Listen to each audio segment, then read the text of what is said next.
All right. Thank you for coming back. So, welcome. Hey, all you crazy sci fi and fantasy fans. Time for your daily dose of shenanigans over here at the Blasters and Blades podcast. Just three nerdy veterans geeking out over your science fiction passions and fantastical fantasies. A place where the magic is king, the sky is the limit, and space is the place.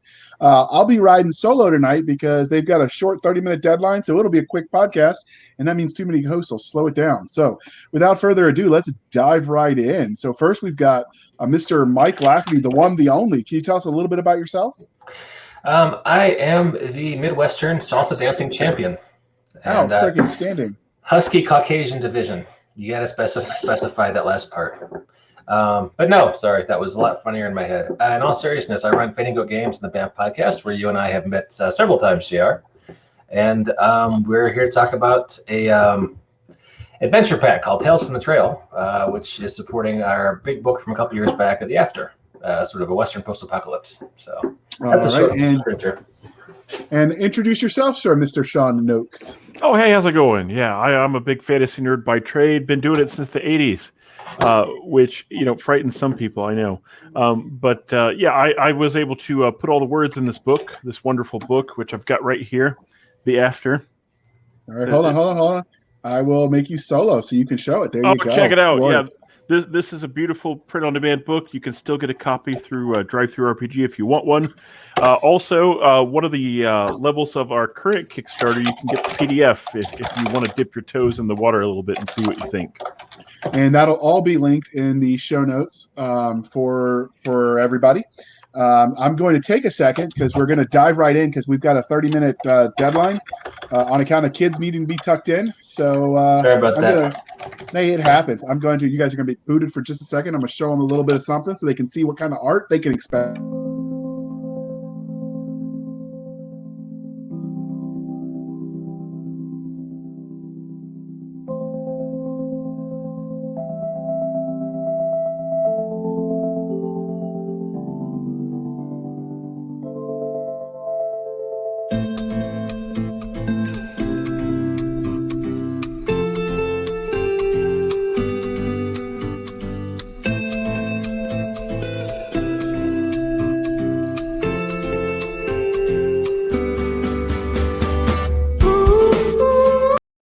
All right, so forgive me for the taste of music. I literally prepared this like 10 minutes ago, and it was the first free music I could find in Wondershare when I was making this video. So forgive me, people. We thought we had more time, so I was trying to make it easy for everybody. So we gotta do this. So first, normally I would tell you how everybody met them, but since it's just me, I'm meeting Sean for the first time, and I just like everybody else. And as Mike said, we sometimes I'm on his podcast, the BAMF podcast, and it's exciting. So we've got to do this because it's your first time here. So we've got the religion question, Sean. Star Trek, Star Wars, or Firefly? Oh, well, man, I don't own any Star Trek or Star Wars shirts. Just saying. Oh, nice. I approve. And Mike, same question. Ooh, that's a tough one. That's a really tough one, JR. Yeah, I mean, I grew up watching Star Trek with my dad, but I'm actually enjoying watching Star Wars a lot more these days with my kid, mainly The Mandalorian. So yeah, I guess I have to say Star Wars, but when you say Star Wars, there's an asterisk, right? Because you want to say, I like this part of it, but I don't care so much for this other shit over here. So. If it's a religion, there's a little bit of a schism, I think, yeah. Yeah. Fair enough. And now we've got because we're polytheistic, we've got the next one. Game of Thrones, Lord of the Ring, or the Potterverse? Oh, man. I'll let you go first, Sean. I mean, the purist in me wants to say Lord of the Rings because it was some of the first full-length novels I ever read. Can I vote Game of Thrones minus season 8? Sure. Pretend the ending is just around the corner and you're still waiting. That's how Star Wars fans feel, so... You got to pick and choose with a lot of these franchises. Even with the Lord of the Rings stuff, I pretend that like the last 2 Hobbit movies didn't happen, and I'm a lot happier. So, all right. So normally we have these long, drawn-out questions where we can get to know them and their thought process on the genres of science fiction and fantasy, how that evolved in them writing RPGs. But we're going to jump right to the questions about the after, since we do have that time crunch.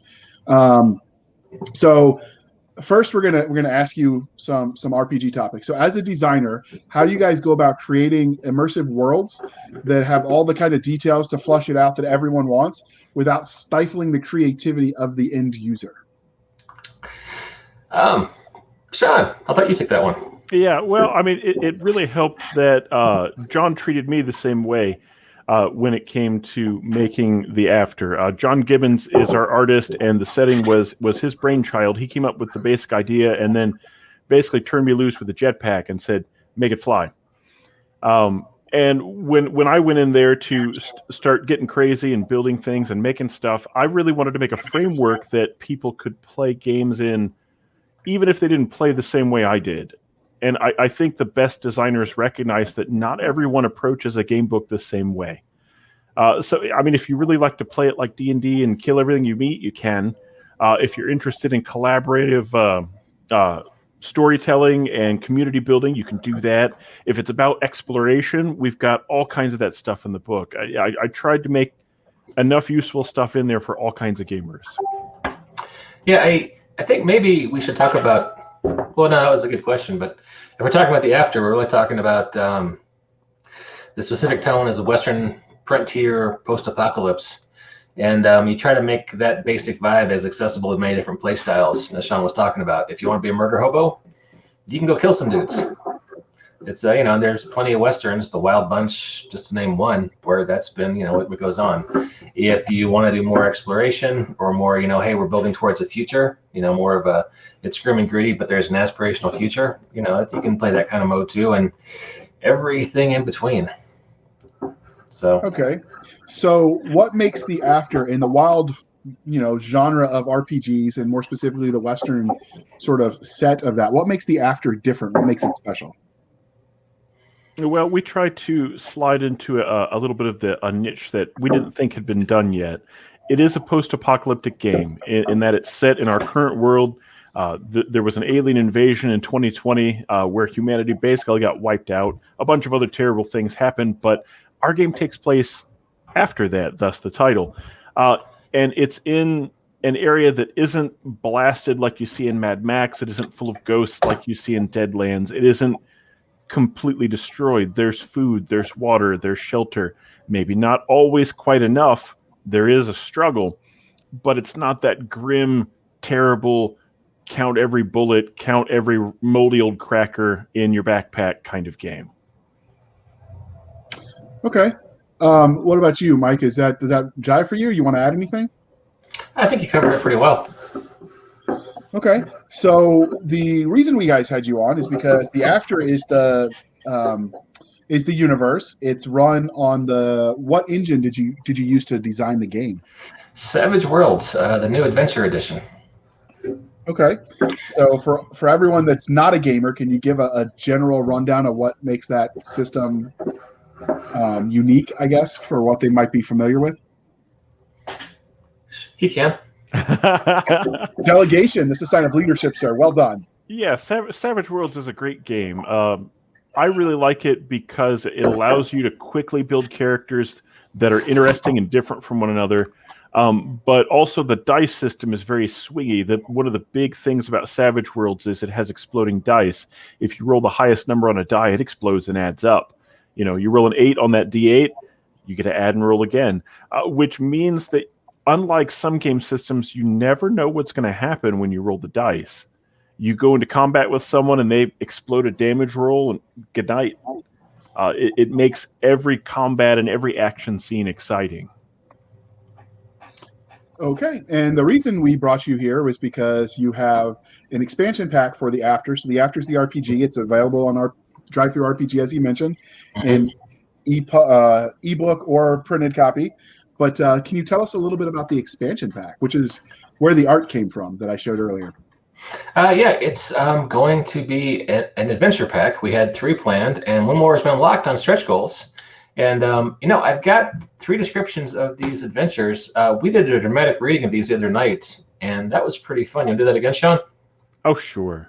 Okay. You mind if I share the page, JR? Not at all. All right, cool. Let's do it. I'll warm up my Shatner. All right, can we all see that? Yep. We'll make it the big thing so they can see It's it. the big thing. All right. You want to do the first one, Sean, or I can do the first one, or we can trade it off. How you want to do it? Yeah, why don't you do the first one? All right, hang on a second. Gotta get in the character. Death in the Depths by Ade Smith. This adventure for novice characters is a survival horror scenario. The player characters enter an abandoned world mine in search of useful military salvage and become trapped after a rival group of explorers sets off a cave-in. A series of event-based encounters ensue as the monstrous creatures in the depths of the mine are awakened. Will your players escape in time from the Death in the Depths? And scene. Very nice. Well done. Take that, movie trailer voice guy. In a world where a twisted and deranged cult is rampaging through Wind River Valley, in this adventure for seasoned heroes, they will strive to rescue innocent townsfolk from the clutches of Reverend Obadiah Blank. Can they defeat the cult before the hostages are transformed into more brainwashed cannibals? Find out in The Right Hand of Nothing. Ooh. You put me. I got tingles over here. That was good. Oh, yeah. JR, would you like to do the last one? All right, so what's the last one? Number 3. All right, I'm going to scroll down on mine because I'm half blind. All right, gotcha. The Trials of Ascension by Ade Smith. All right. Novice characters visit the Hanging Rocks to take part in a Helot tradition, a race to an orb ship at the center of Breach Zone. Groups will be challenged in a series of mental and physical trials and will need to deal with rival teams in non-lethal ways. What fun's non-lethal? Anyway, back to voice. This adventure is a great opportunity for GMs to introduce new NPCs, let the player characters make new social connections, and lay the groundwork for future expeditions into the after. Sweet. I'm still all the murder hobo style, so I'm totally digging the totally digging to just go skin bodies. That middle adventure is for you, buddy. Yes, it sounds like it. There's a lot of crazed cannibal cultists who need a firm hand putting back down. But... So I'm familiar with the world somewhat because when you guys were going to do the RPG anthology, I wrote one, so I dove in. Luckily, people that'll be coming out because the people that wrote in are going to be allowed to publish theirs in an anthology and post-apoc I'll be doing later this year. So you can read adventures set in that. I talked to John Gibbons. He was nice enough to say, go ahead and publish it. Just link back to our stuff. So they will see the light of day. That is the after fiction I'm aware of. Well, there needs to be more. You can get. I bet Sean could write it in his copious spare time. Right. Sleep? Who needs sleep? Walt doesn't sleep. Well, there's reasons Walt doesn't sleep. All right. So, most game styles have their certain archetypes. So, do you have a favorite in the after setting? You mean in terms of character archetypes? Yeah. So, you can have the tank or the whatever. How the character classes. I'm new to RPG, so forgive me if the verbiage isn't quite right. But of all the classes of characters you can play in this game. Let's see. Sean, how would you answer that one? Well, I think one of the more exciting things about it is what we did with arcane backgrounds. It's kind of a science fictional post-apocalyptic world, so you can't be a wizard. But there are some people that have been altered by nanites, and they have strange powers. So there are some really interesting arcane backgrounds to get into. There's one of them in particular, the flesh crafters, that can cause effects by giving you momentary mutations, or maybe they use it for good to heal you, maybe they don't. Some of them can change shape. Some of them can change other people's shapes. Nice. So, go ahead. Sorry, I was going to ask you the same question if you had a favorite. I'm not going to go for the rules quite so much, but I am in terms of archetypes. I'm sharing some art with you. I got the last name Zechariah Cole, right, Sean? Oh yeah, that guy's awesome. That's a sexy piece of art right there. Yeah, we don't call him an iconic, but I consider him an iconic for this. I think he's a guide who heads out into the breach zones around Wind River Valley, Wyoming, which is where the after is set. And he's kind of a Clint Eastwood type, and sort of a sci-fi cowboy living by a code, trying to do the right thing, in a world that's slowly trying to crawl its way back to normal, thigh deep in weird shit. So, in terms of like fictional archetypes that I think of the After, it would be guys like this. Okay. Yeah, I think there's a lot of mileage to be gained out of the being the scouts and the explorers and the After.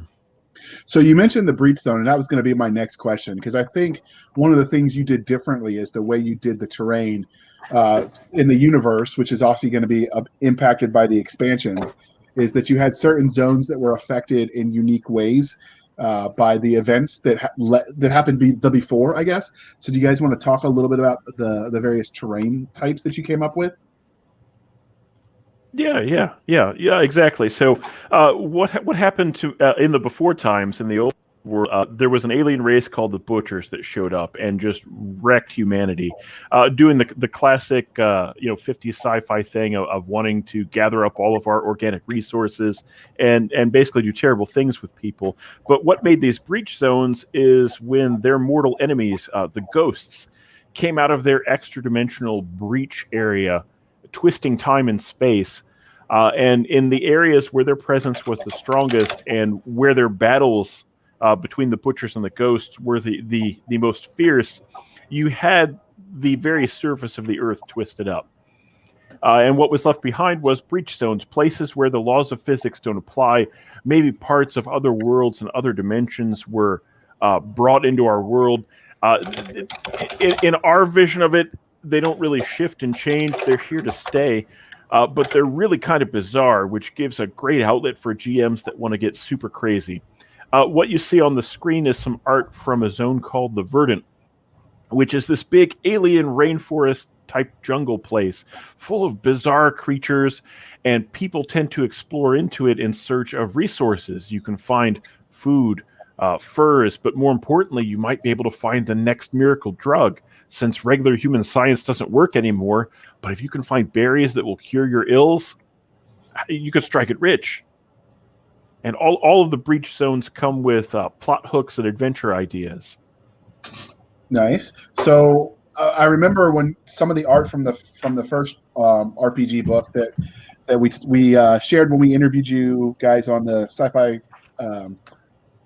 Shenanigans podcast was the sort of LSD trippy look to it, like it was straight out of some 70s drug fueled romp. So was that carried on as you expanded? Oh, yep, that's a yes. Yeah. There's a lot of weird shit in there. I mean, some of the breach. What was this one was called? Do you remember, Sean? I don't remember that one.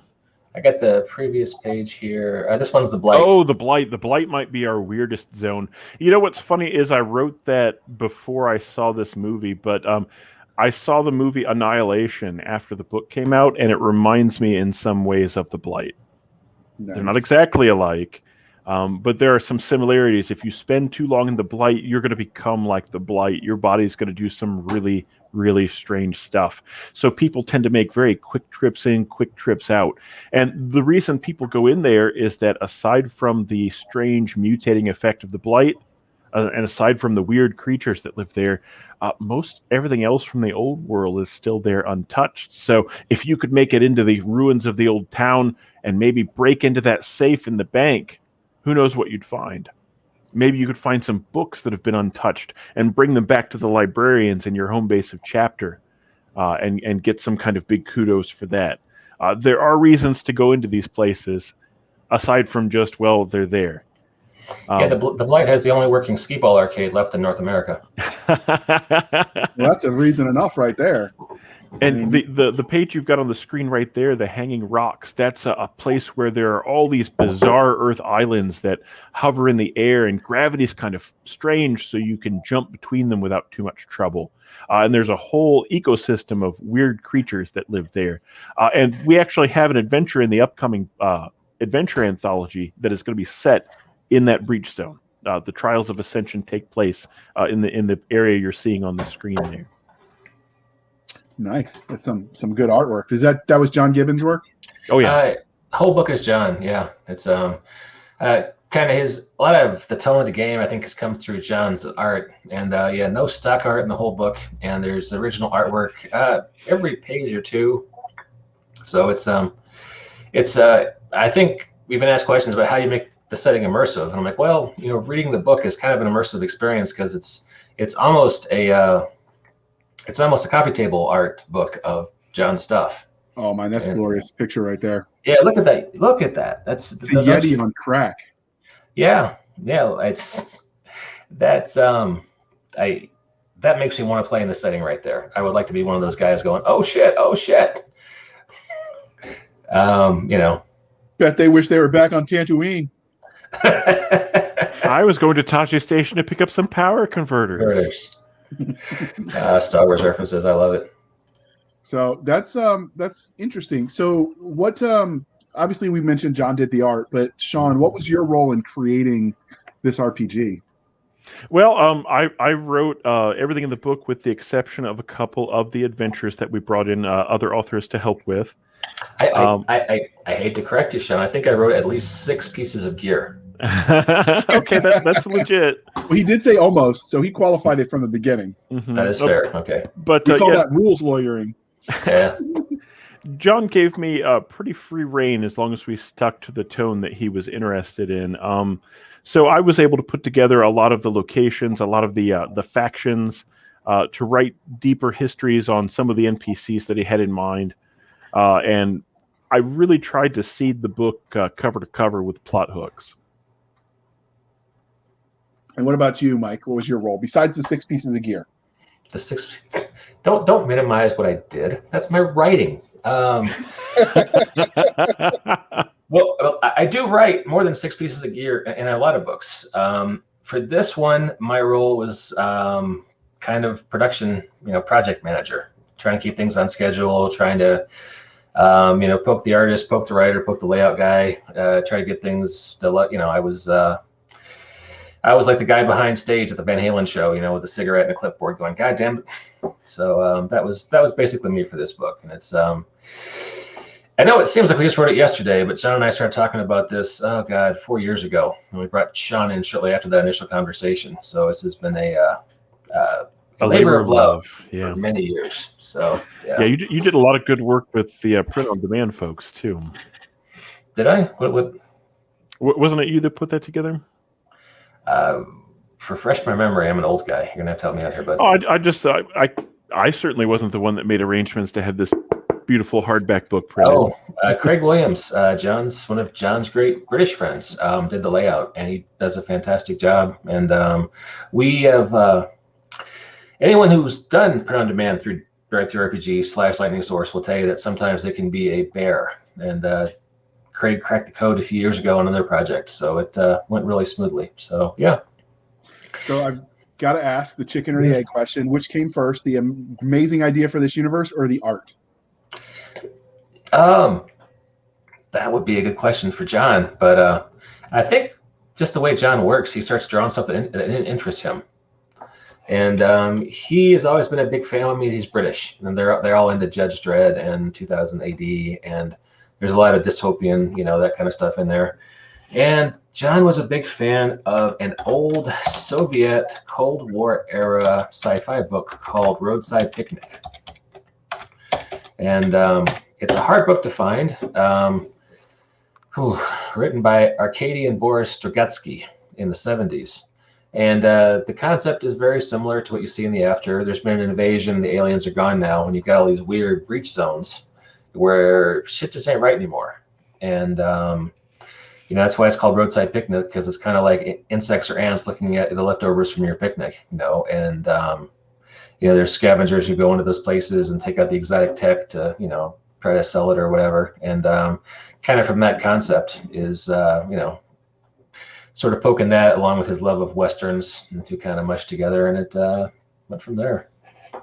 So I know we're running low on time. So was there anything that surprised you about this game as you did your playtesting? Let's see, Sean, you've actually run several times at Gen Con, right? Yeah. We had some playtest sessions at Gen Con that went really well. And I think the big thing that really made me happy was how much people leaned into all the new crazy stuff that was in the world. There are two new alien races you can play. There's another race called the Changed, where certain things have happened to their body where they might have all kinds of strange new abilities. There are the new arcane backgrounds we talked about, and those were all the things we tried to lean on in playtesting. And people were really creative about using their abilities and really enthusiastic about the setting. Okay. So, like I said, we're short on time. So, is there any plan to expand the settings past the Wyoming area? I think it's fair to say, Jay, we're kind of at a crossroads about what we do next with the After. This Kickstarter has been successful, and we just unlocked an additional adventure for it that Sean's going to be writing on or working on. And I'm not sure where we're going to go next. There's, some people have said, why don't we do something on the East Coast, West Coast, Europe? I'm not sure. So if you get any ideas, let us know. We're trying to figure out where we're going next. I don't know, Sean, what do you think? Well, I mean, there are certainly areas of the world that we could dive into. It does mean making, potentially a whole new book. It's a whole new setting. Mm-hmm. Yeah. It could be wildly different on the East Coast. Fair enough. So, was there anything else about the After? I know this is quick. So, in consideration for you, dear listener or viewer over on the YouTubes, I will pull the old interview out of the archives and I'll bump it up the list and get that out next week for you. So, should be right after this airs. You'll get the full list where we talked about the first time in, I guess, 2 years ago when the After was still a Kickstarter. So, is there anything else you want to tell us before we get some contact links and wrap this pony up? I guess we could finish on a joke and say we're going to do the After in Japan and have it all be ninjas. Or no? Okay. Yeah. Wait, you were joking? That actually could be fun. I was trying to think, what's the most cliche gamer thing we could do? Well, actually, I guess the most cliche thing these days would be if we did the After, but have it be in England and everything's just oddly steampunk for no good reason. All right. So as sorry. we bring, okay. I know you've got kids to put to bed. So as we bring this puppy to a close, Mike, can you tell listeners and viewers how they can find you? Yeah, sure. I'm on Twitter as the BAMF Podcast. I'm on Facebook as BAMF Podcast and Fainting Goat Games. And you can find me on Drive Through RPG as Fainting Goat Games. And those are probably the best ways. Okay. And I will get all those links from you and add them to the show notes later, offline. And what about you, Sean? How can viewers and or listeners find you if they want to find out more about what you're doing? Oh, well, probably the best way is to hit me up on Twitter at Unbinder. Okay. That's a unique name. Is there a story there? Not yet. It's one that's been percolating in the back of my head. It's a book I'd like to write someday. Alrighty, and that is Sean Nokes and Mike Lafferty over at the Fainting Goat Games. Is it Fainting Goat that produced this one? Yeah, in collaboration with Jade Monkey, which is John's studio. Okay, and you can find us, dear listener, on our website at anchor.fm/blasters, tack, and tack blades. Anchor.fm/blasters, tack, and tack blades. You can find us on Twitter at SF_fantasy_show, Sierra Foxtrot _fantasy_show. You can email us at blastersandbladespodcast@gmail.com. We promise we check it at least once a year. We've got a Facebook group, which is facebook.com/Blasters and Blades Podcast. And if you want to support the show and help keep the lights on and the sacred holy bean water coming, it is buymeacoffee.com/author J.R. Handley. Please be sure to put in the comment section that it's for the podcast, so I make sure that Cisca and Nick Garber get some of their coffee as well, or bourbon, whatever they're doing these days. Thank you for spending some of your precious time for us. For Nick Garber and Doc Cisca, I am J.R. Handley, and this was the Blasters and Blades Podcast. We'll be back next week at the same time where we'll indulge our love of nerd culture, cheesy jokes, and all things that go boom. And now we have the awkward pause.